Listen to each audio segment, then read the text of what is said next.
వైద్యంలో అద్భుతాలంటే ముందుగా వినిపించే పేరు డాక్టర్ దండపు బసవానందం. 3 దశాబ్దాలకు పైగా అనుభవం, మొండి వ్యాధులు సైతం శాశ్వతంగా తరిమి కొడుతున్న వైద్య మహర్షి.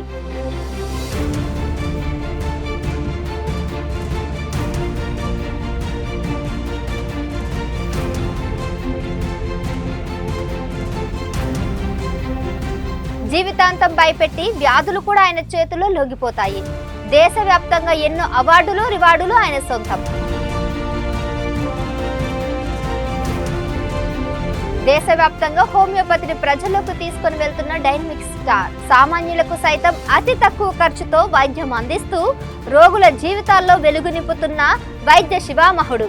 తన తండ్రి పరిస్థితి మరెవరికి రాకూడదని ఆశయంతో ఈశ్వరప్ప హోమియో క్లినిక్ ని స్థాపించి హోమియో ప్రపంచానికి గర్వకారణమయ్యారు డాక్టర్ దండపు బసవానందం. తెలంగాణ, ఆంధ్ర రాష్ట్రాలలో హోమియోపతిలో నెంబర్ 1 గా పేరు తెచ్చుకున్నారు డాక్టర్ దండపు బసవానందం. వరంగల్ నుంచి వచ్చిండు. ఇతనికి మస్కులర్ డిస్ట్రోఫీ అనే బాధతో కొన్ని సంవత్సరాల నుంచి బాధపడుతున్నాడు. ఆ మస్కులర్ డిస్ట్రోఫీ అనేది కంజెంటల్ వ్యాధి, అంటే జెనెటికల్గా వచ్చినటువంటి సమస్య. దానికి చాలామంది పిల్లలు ఇలాంటి అంటే నడవలేక నడుస్తూ కింద పడిపోవడము, ఇలాంటి జబ్బు మస్కులర్ రోగం అన్నమాట. దానికి ఎక్కడ ట్రీట్మెంట్ లేదని డాక్టర్లు చెప్పేస్తారు. అలోపతిలో దానికి వైద్యమే లేదంటే వీళ్ళు ఎంతో డిప్రెషన్లో బాధలు పడుతున్నారు తల్లిదండ్రులు.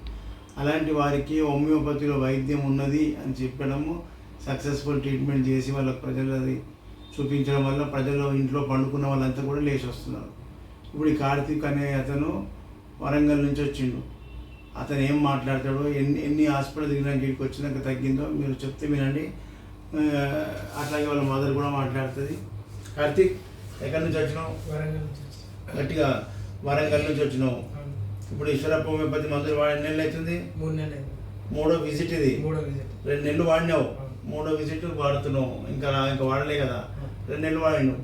ఈ 2 నెలల్లో అంతకుముందు ఏముండే, ఈడేం తక్కువతో చెప్పు గట్టిగా.